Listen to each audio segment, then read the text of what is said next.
नांदेड शहरातील छत्रपती चौक, वामन नगर, पूर्णा रोड येथे सार्वजनिक शिवजन्मोत्सव सोहळ्याचे आयोजन सुनील पाटील कदम यांच्या मार्गदर्शनाखाली करण्यात आले होते। यावेळी प्रथमतः प्रमुख मान्यवरांच्या हस्ते छत्रपती शिवाजी महाराज यांच्या पुतळ्यास पुष्पहार अर्पण करून अभिवादन करण्यात आले। यानंतर प्रमुख मान्यवरांचा सत्कार करण्यात आला।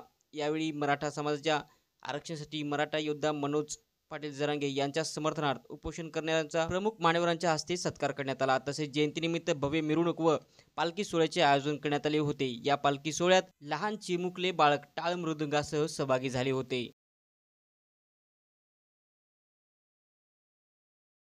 19 फेब्रुवारी निमित्त आम्ही मराठा आरक्षणाला जे काही मराठा आरक्षणासाठी आमरण उपोषण केले होते त्यांचा शिवसेना युवसेना वती आपला सार्वजनिक शिवजन्मोत्सवच्या वतीने त्यांचा एक सन्मान चिन्ह देऊन आणि सत्कार करण्यात आला।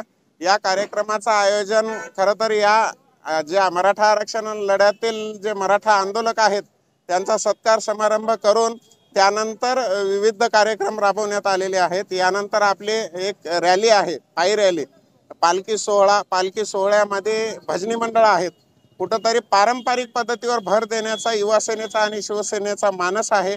याच मानसाला छत्रपतींचे विचार लोकांपर्यंत पोहोचण्यासाठी, या तळागाळातील लोकांपर्यंत पोहोचवण्यासाठी आम्ही शिवसेने व युवासेनेच्या वतीने हे पारंपरिक पद्धतीने शिवजन्मोत्सव साजरा करण्याचा प्रयत्न करतोय।